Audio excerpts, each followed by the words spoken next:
పార్టీలో ఉప్పు నిప్పు ఒకటయ్యాయా? బీజేపీ ఎంపీలు ఈటెల రాజేందర్, బండి సంజయ్ మధ్య రాజీ కుదిరిందా? ఇన్ని రోజులు కలహాలు కయ్యాలకు ఇక స్వస్తి చెప్పినట్లేనా? పార్టీలో అంతర్గత విభేదాలపై హైకమాండ్కు చేరిన సీక్రెట్ రిపోర్ట్ ఫలితమే ఇదా? లీడర్లు విడివిడిగా ఉంటే అధికారం చేజిక్కడం కాలేనని గ్రహించి ఇద్దరిని ఏకం చేసిందా?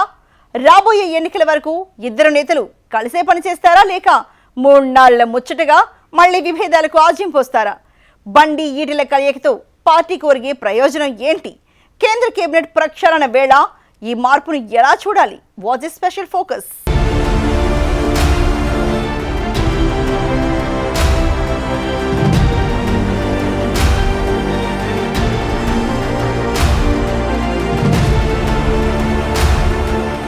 తెలంగాణ గడ్డపై కమలం జెండా ఎగురవేయాలనే ఢిల్లీ కాషాయ పెద్దలు ఈసారి గట్టిగానే ఫిక్స్ అయ్యారట.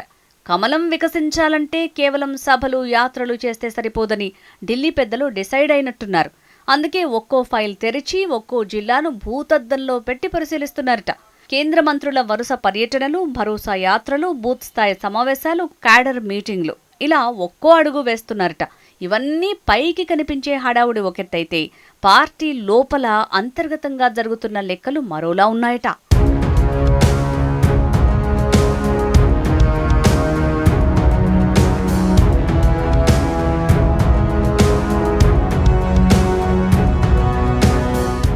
ఇంటెలిజెన్స్ ఫీడ్బ్యాక్లు, అంతర్గత సర్వేలు, జిల్లావారీగా వచ్చిన నివేదికలు అన్నింటినీ ఒక్క దగ్గర పెట్టి చూసిన తర్వాత ఢిల్లీ పెద్దలు ఒక నిర్ణయానికి వచ్చారట. సమస్య సిద్ధాంతంలో లేదట, కార్యకర్తల్లో లేదట, పార్టీకి ఉన్న ప్రజాదరణలోనూ సమస్య లేదట. సమస్య కొంతమంది నాయకుల ఈగోల్లోనే ఉంది అన్నదే ఆ రిపోర్టు సారాంశమని రాజకీయ వర్గాల్లో చర్చ నడుస్తోంది. ఇంట గెలవని వాడు రచ్చ గెలుస్తాడా అన్నట్టుగా ఇంట్లోనే కలహాలు ఉంటే బయట విజయం ఎలా వస్తుందని అధిష్టానం ప్రశ్నిస్తోందట.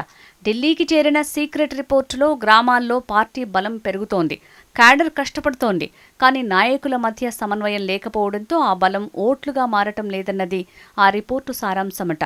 ఒక ఎద్దు తూర్పుకు లాగితే ఇంకో ఎద్దు పడమరకు లాగినట్టు పార్టీ పరిస్థితి ఇలాగే మారిందనే అభిప్రాయం వ్యక్తమవుతోందట. అందుకే ఇప్పుడు రోగం తెలిసింది, వెంటనే ట్రీట్మెంట్ చేసి మెడిసిన్ ఇవ్వాల్సిందేనన్న ధోరణిలో ఢిల్లీ కాషాయ పెద్దలు అడుగులు వేస్తున్నారనే చర్చ సాగుతోంది.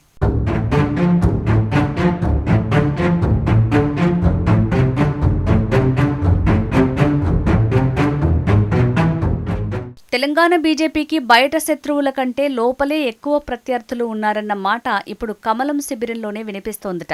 ఉత్తర తెలంగాణ నుంచి దక్షిణ తెలంగాణ వరకు పార్టీలో అంతర్గత పోరు నడుస్తోందన్నది బహిరంగ రహస్యమే. ఏ జిల్లా తీసుకున్నా ఒక గ్రూపు మరో గ్రూపుతో తలపడుతున్న పరిస్థితి కనిపిస్తోందట. ఏళ్ల తరబడి జెండా మోసిన 30 years ఇండస్ట్రీ అంటూ సీనియర్లు ఒకవైపు, కొత్తగా పార్టీలోకి వచ్చిన నేతలు మరోవైపు, ఇలా ఎవరి బలం వాళ్లది, ఎవరి వర్గం వాళ్లది, ఎవరి ఆధిపత్యం వారిదే అన్న పోటీ కొనసాగుతోందట. ఒకే గూటి పక్షులు, కానీ ఒకరి ఈకల్ని ఒకరు లాగుతున్నారన్న చందంగా పార్టీ పరిస్థితి దాపురించిందట. సీనియర్లకు తమ స్థానం పోతుందేమోనన్న భయం, కొత్తవారికి తగిన ప్రాధాన్యం దక్కడం లేదు అన్న అసంతృప్తి, ఈ రెండు కలిసి పార్టీకి పెద్ద తలనొప్పిగా మారాయిట. దీంతో ఇంట్లోనే యుద్ధం ఆగకపోతే బయట ప్రత్యర్థులతో ఎలా పోటీ పడతాం అన్న ప్రశ్న పార్టీ వర్గాల్లోనే వినిపిస్తోందట. ఒకే పడవలో ప్రయాణం చేస్తూ ఒకరికి ఒకరు రంధ్రాలు పెడితే ఒడ్డుకెలా చేరతారు అన్న ప్రశ్న పార్టీ వర్గాల్లోనే వినిపిస్తోందట. కొంతమంది నేతలు పార్టీని క్షేత్రస్థాయిలో బలోపేతం చేయటం కంటే పార్టీలోని ప్రత్యర్థి గ్రూపును బలహీనపరచడంపైనే ఎక్కువ దృష్టి పెడుతున్నారన్న అంశాన్ని సీక్రెట్ రిపోర్టులో ప్రస్తావించినట్టు సమాచారం. చెట్టు పెరగాలంటే వేరు బలంగా ఉండాలి, వేరే కోసుకుంటే నీడెక్కడి నుంచి వస్తుంది అనే వ్యాఖ్యలు కూడా పార్టీ వర్గాల్లో వినిపిస్తున్నాయట.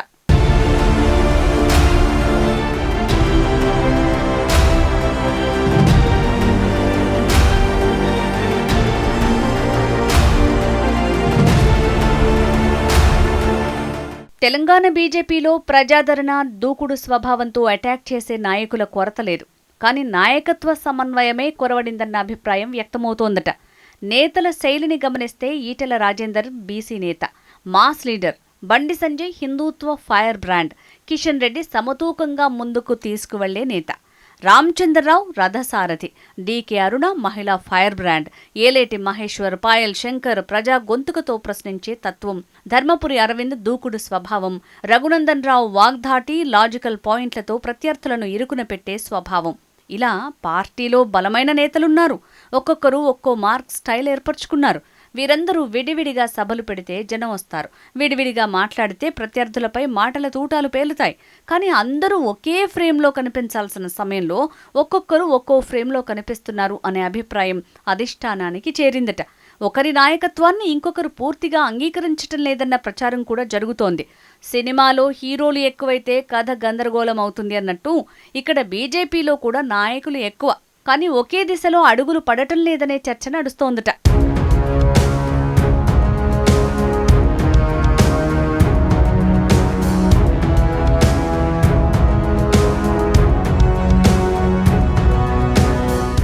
ఇక ప్రత్యర్థి పార్టీలు మాత్రం ఈ బలహీనతనే అస్త్రంగా మార్చుకునేందుకు ప్రయత్నిస్తున్నాయట.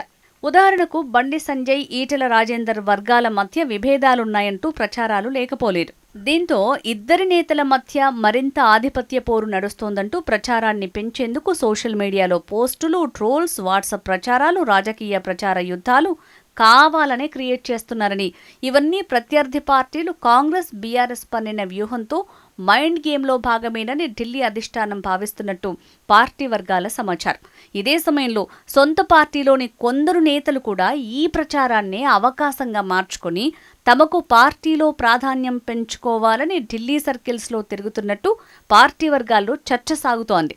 పులి మీద పుట్రలా చిన్న చిచ్చును పెద్ద మంటగా మార్చే ప్రయత్నాలు జరుగుతున్నాయన్న అభిప్రాయం కూడా నివేదికలో ఉన్నట్టు తెలుస్తోంది. కాంగ్రెస్, బీఆర్ఎస్ మాత్రం తెలంగాణ ఆత్మగౌరవం, స్థానిక భావోద్వేగాలు, ఎస్సీ, ఎస్టీ, బీసీ సామాజిక సమీకరణాలను ముందుకు తెచ్చి రాజకీయ పావులు కదుపుతున్నట్టు రిపోర్టు సందర్భంగా చర్చించుకుంటున్నారట. బీజేపీ బలపడాలంటే ముందుగా తన ఇంటి ముంగిట్లోని ముళ్ళు తీసేయాల్సిన పరిస్థితి వచ్చిందన్న విశ్లేషణ జరుగుతోందట. ఇదే కమలానికి పెద్ద రాజకీయ సవాల్గా మారిందట.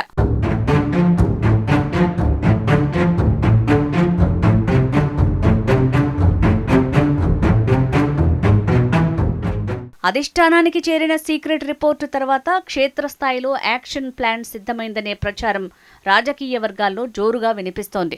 ఇప్పటికే అధిష్టానం అగ్రనేతల నుంచి కొందరికి క్లాసులు పూర్తయ్యాయి.